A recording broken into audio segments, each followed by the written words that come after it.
Assalamualaikum warahmatullahi wabarakatuh. Perkenalkan, nama saya Rizky Wahyuda Rosriawan, SEMM. Saya adalah dosen tetap di program studi manajemen Fakultas Ekonomi dan Bisnis Universitas Muhammadiyah Lamongan. Dalam rangka pelaksanaan sertifikasi pendidik untuk dosen tahun 2026, saya akan memaparkan bentuk pengajaran yang saya lakukan di salah satu mata kuliah yang saya ambil, yaitu mata kuliah manajemen pemasaran. Mata kuliah ini wajib diambil oleh mahasiswa semester 3 sebagai salah satu mata kuliah prasyarat ketika mahasiswa tersebut akan mengambil mata kuliah global marketing, digital marketing, perilaku konsumen, khususnya untuk mengambil konsentrasi pemasaran di program studi manajemen. Mata kuliah ini memiliki bobot sebesar 3 SKS. Selanjutnya, manajemen pemasaran merupakan mata kuliah yang bertujuan untuk membekali mahasiswa dengan pengetahuan dan keterampilan dalam menganalisis permasalahan pemasaran serta merancang strategi pemasaran yang efektif di era transformasi digital. Nah, topik-topik yang dibahas dalam mata kuliah manajemen pemasaran yang pertama adalah konsep manajemen pemasaran, analisis lingkungan pemasaran, segmentasi pasar, targeting dan positioning produk, bauran pemasaran 4P atau 7P, perencanaan strategi pemasaran, perilaku konsumen, green marketing, inovasi dalam manajemen pemasaran, pengukuran kinerja pemasaran, etika dalam pemasaran, riset pemasaran, komunikasi pemasaran terpadu, dan tantangan serta peluang masa depan dalam pemasaran. Setelah mengikuti mata kuliah ini, mahasiswa diharapkan mampu menganalisis permasalahan dan merancang strategi pemasaran yang efektif, inovatif, beretika, dan berkelanjutan. Terdapat beberapa CPMK yang dibebankan pada mata kuliah ini. Yang pertama adalah mahasiswa mampu menjelaskan konsep ruang lingkup dan fungsi manajemen pemasaran. Yang kedua, mahasiswa dapat menganalisis lingkungan pemasaran internal dan eksternal. Yang ketiga, mahasiswa mampu menganalisis segmentasi pasar berdasarkan karakteristik konsumen. Selanjutnya, yang keempat adalah mahasiswa mampu menentukan strategi targeting dan positioning yang sesuai dengan pasar sasaran. Selanjutnya, yang kelima, mahasiswa dapat menyusun strategi bauran pemasaran. Yang keenam, mahasiswa dapat menyusun perencanaan strategis pemasaran. Mahasiswa mampu menganalisis perilaku konsumen dan proses pengambilan keputusan pembelian. Mahasiswa juga mampu menganalisis penerapan green marketing dalam kegiatan pemasaran. Yang kesembilan, mahasiswa mampu menganalisis inovasi dalam manajemen pemasaran. Yang kesepuluh, mahasiswa mampu mengevaluasi kinerja pemasaran dan penerapan etika pemasaran.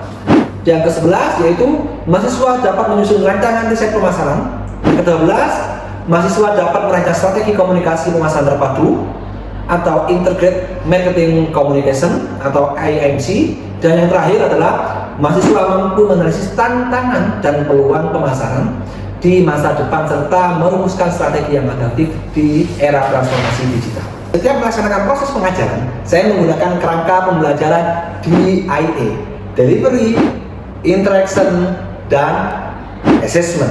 Selanjutnya, delivery dengan metode teacher centered learning, di mana saya di kelas menjelaskan materi, memberikan contoh nyata penerapan manajemen pemasaran di sebuah perusahaan, studi kasus tentang permasalahan marketing terkini, dan referensi ilmiah yang sesuai dengan topik pada pertemuan tersebut.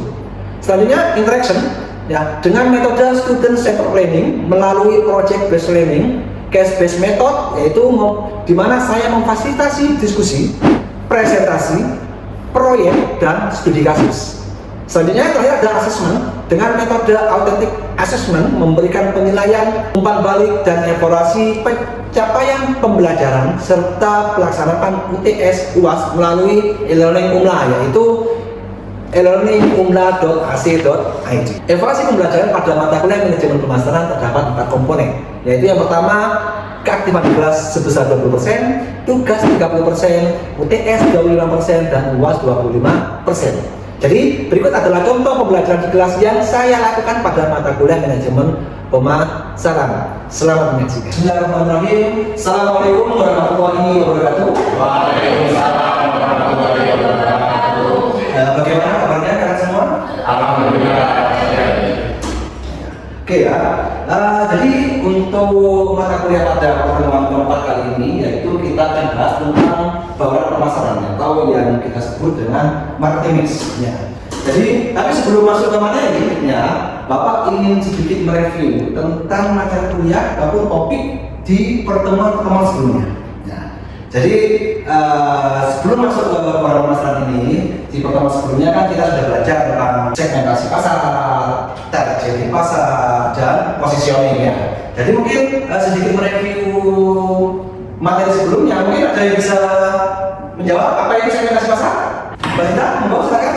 Pasar itu seperti membagi pasar menjadi kelompok-kelompok konsumen yang homogen. Oke, luar biasa sekali. Ada lagi untuk kajian, monggo Mas Zaki. Untuk tes sendiri itu merupakan tahap mengevaluasi dan memilih satu atau beberapa segmen pasar yang paling menarik serta menguntungkan untuk dimasuki. Oke, siap. Positioning, monggo silakan Mas Hendra. Positioning itu adalah upaya membangun citra atau persepsi produk di benak konsumen agar memiliki keunggulan dibandingkan pesaing. Oke, luar biasa sekali ya. Jadi sebelum kita masuk pada pemasaran ya, khususnya bagi sebuah UMKM ataupun perusahaan ataupun bisnis ya, ketika dia sebelum merumuskan pola pemasaran yang sesuai dengan yang akan dipasarkan di pasar, jadi si perusahaan tersebut harus menyiapkan dulu yang pertama dari segi positioningnya. Ya, dia mulai dari yang pertama adalah dari segi segmentasi pasarnya. Dia harus membagi-bagi dulu. Pasar itu dibagi-bagi dulu mulai dari geografisnya, dari demografisnya, lifestyle-nya dan lain sebagainya. Kenapa? Karena ketika menentukan produk tersebut, dia akan memilih produk, mayoritas perusahaan harus tahu produk ini akan dijual kemana. Dan selanjutnya masuk pada tahap apa tadi? Dia harus memilih salah satu segmen itu. Dalam proses targeting juga bisa dia menargetkan semua segmentasi pasarnya ataupun memilih salah satu segmen. Selanjutnya dia juga harus melihat dari segi positioning, bagaimana sih posisi produk tersebut ataupun posisi perusahaan tersebut dengan pesaingnya di pasar. Ya. Jadi kita akan sebelum belajar tentang pola pemasaran tersebut kita harus paham dulu. Ya, dari segmentasi pasarnya, terus juga targeting dan positioning dari perusahaan tersebut. Kita akan masuk pada materi yang ini adalah capaian pembelajarannya. Ya. Untuk capaian pembelajaran di mata kuliah ini, khususnya di topik yang keempat ini adalah yang pertama, mahasiswa nanti kalian diharapkan dapat paham tentang konsep bauran pemasaran. Konsep bauran pemasaran itu apa saja sih? Ada 4P dan juga 7P. Selanjutnya yang kedua adalah analisis penerapan marketing mix pada perusahaan atau UMKM. Jadi nanti teman-teman akan berikan gambaran berdasarkan penelitian yang saya lakukan dan juga berdasarkan pengabdian pada masyarakat yang Bapak lakukan, yang penerapannya pada UMKM, khususnya di marketing mix tersebut. Selanjutnya adalah teman-teman nanti diharapkan bisa merancang strategi marketing mix yang sesuai dengan target pasar. Jadi marketing mix itu tidak semata-mata kayak produk, perusahaan buat produk, dipasarkan ke pasar, menentukan harganya, promosinya, tempat dan distribusinya itu tidak perlu modal langsung di pasar Anda, tapi apa melalui beberapa macam tahap. Tahap tadi adalah pertama melalui analisis SWOT-nya bisa. Melalui tadi segmentasi pasar, positioning dan targeting. Dasarnya ada berdasarkan dari punya Harmon digital marketing strategi, planning and distribution, Kingston digital marketing strategi, Smith dan seterusnya. Mungkin nanti kita akan belajar tentang sebuah penelitian yang Bapak pernah lakukan, yaitu tentang keputusan kemudian yang itu meneliti tentang pelayanan yang nanti hubungannya dengan 3P selanjutnya dan juga harga serta atmosfer. Nanti kita akan belajar semuanya. Jadi apa sih marketing mix itu? Ya, marketing mix merupakan seperangkat variabel pemasaran yang digunakan perusahaan. Jadi perusahaan itu dalam memasarkan produknya itu ada beberapa macam perangkat yang digunakan untuk dimasukkan dalam strateginya, ya sesuai dengan kebutuhan Pak. Intinya hanya itu untuk memberikan kepuasan, memenuhi kebutuhan dan juga keinginan konsumen. Dengan apa? Dengan empat-P. Dengan apa? Perusahaan, setiap perusahaan pasti punya produk. Baik produk itu berupa barang ataupun produk tersebut berupa jasa. Oke, nice. Selanjutnya melalui price. Setelah menetapkan produknya pasti ada harga. Ya. Selanjutnya pasti ada ataupun cara distribusi. Dan juga selanjutnya ada promosi. Karena sudah jelas produk yang tidak dipromosikan itu akan lebih lama laku di pasar dengan produk yang dipromosikan dengan investment. Selanjutnya bukan hanya stop di 4P, sejak berkembangnya ilmu pemasaran, jadi 4P itu akan ada tambahan 3P selanjutnya. Ada apa? Ada people. Biasanya 7P ini diterapkan pada perusahaan yang bergerak di bidang produk berupa jasa. Ya. Salah satu contohnya di sebuah rumah makan. Ya. Rumah makan itu tidak hanya menjual makanan saja, tapi apa? Ya. Contohnya gini, ketika ada kalian lagi makan ya di rumah makan atau restoran, si pelayannya itu dia memberikan pelayanan tanpa pujian dengan murah senyum, kalian tidak akan merasa puas. Next lagi ada prosesnya, mulai dari pemesanan, pembayaran, dan keselamatan melalui antarkan ke tempat masyarakat. Selanjutnya adalah dengan bersikap evident dengan berbagai macam bentuk yang ada di tempat tersebut, kebersihannya, ya, dekorasinya, dan lain sebagainya. Jadi ini akan kita belajar. Nah, ini marketing mix ya, ini adalah bagian dari marketing mix itu ya. Marketing mix adalah rangka strategi pemasaran terdiri dari 4M ya. Jadi ada produknya sudah jelas. Ya, setiap perusahaan pasti punya produk, baik berupa barang dan berupa jasa. Ada harga. Ini penting ya. Masuk jualan produk kalau kebun, masuk gratisan kan mungkin. Nanti keuntungannya dapat dari mana?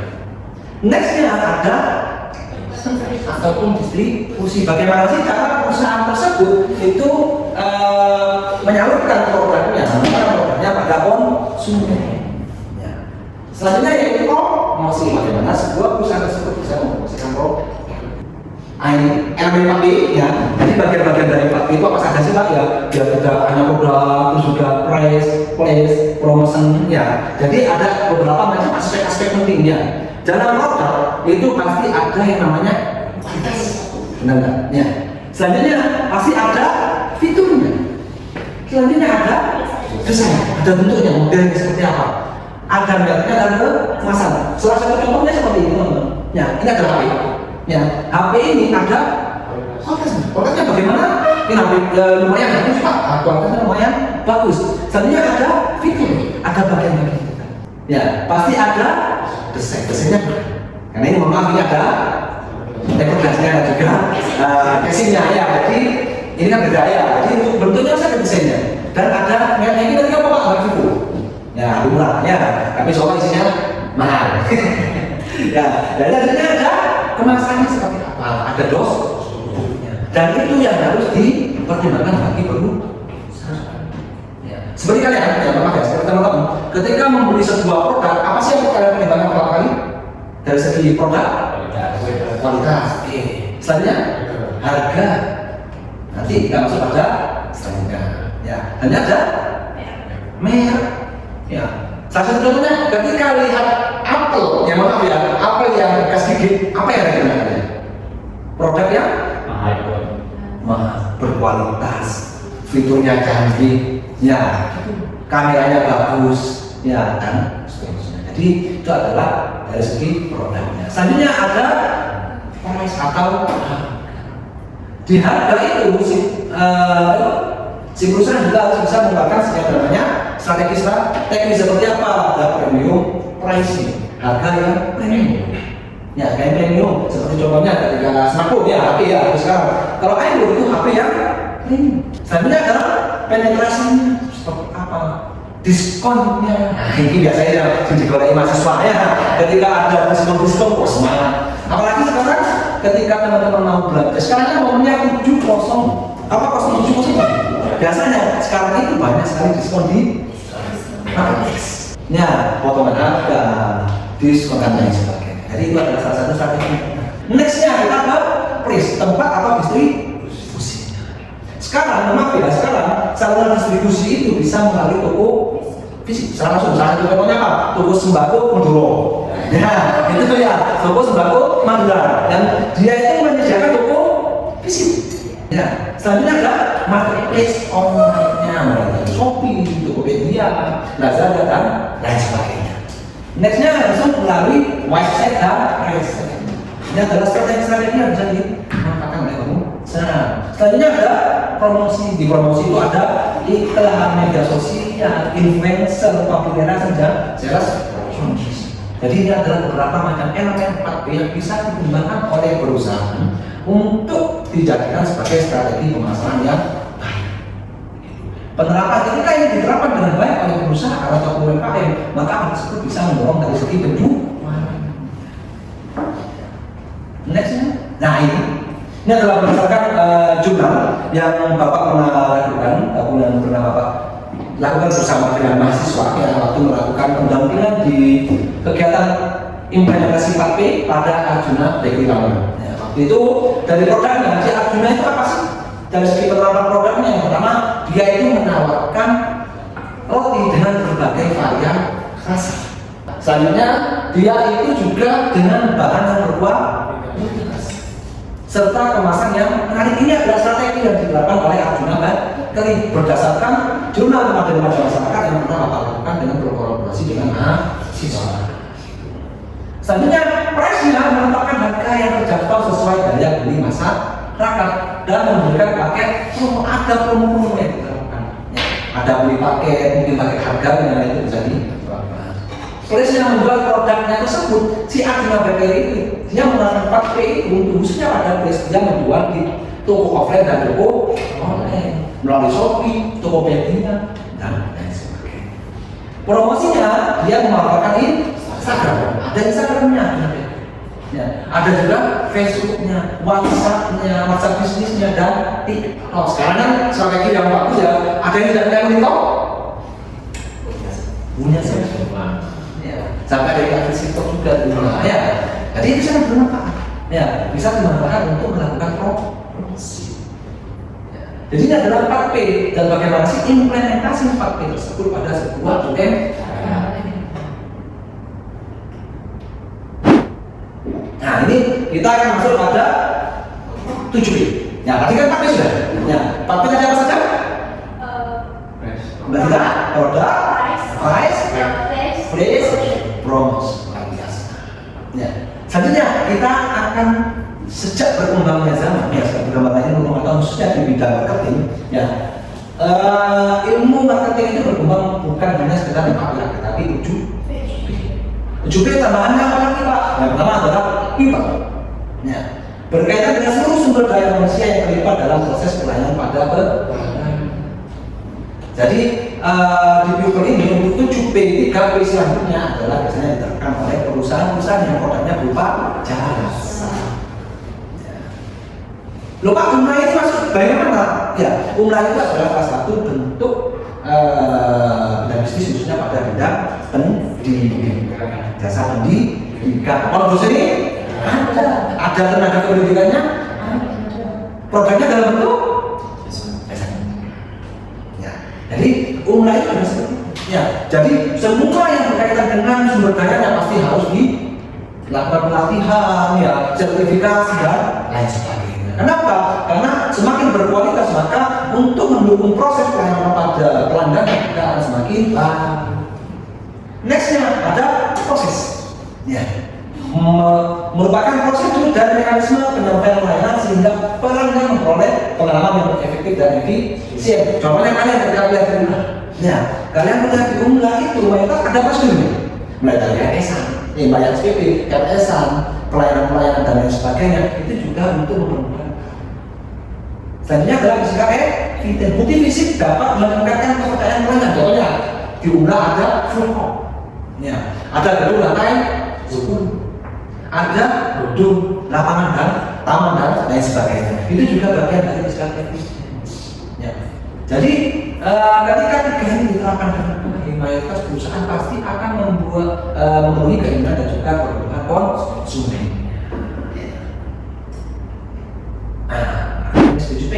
People, ya, jadi profesional meningkatkan kualitas pelayanan dan kompetensi SDM. Jadi setiap orang karyawan dalam sebuah perusahaan ataupun bisnis itu juga harus ditingkatkan kualitasnya. Ya, harus ditingkatkan dari segi kualitasnya. Prosesnya merupakan digitalisasi proses bisnis dan pelayanannya. Dan fisika evidence menciptakan suasana usaha yang nyaman dan identitas visual yang seperti yang Bapak tadi sampaikan, ya, jika atmosfer, ya, kondisi dalam sebuah kafe itu juga mempengaruhi kenyamanan konsumen. Coba mengaku teman-teman bayangkan, kalian ke tempat kafe tersebut, tempat ini ya gak bagus, kursinya juga rusak, kopinya gak enak, ya pelayannya gak bagus, kalian puas? Berbeda ketika tempatnya bagus, pelayanannya bagus, khususnya pada suasananya, mungkin ada musik melo-melonya, ya, terus juga mungkin tempatnya bagus, catnya warna-warni, maka orang akan lebih kerasa untuk berada di dalam kafe tersebut. Ya, dan penerapan ini transformasi, ya. Jadi marketing ya, tadi itu adalah marketing secara tradisional, ya. Selanjutnya ilmu ini akan berkembang, khususnya pada era transformasi digital.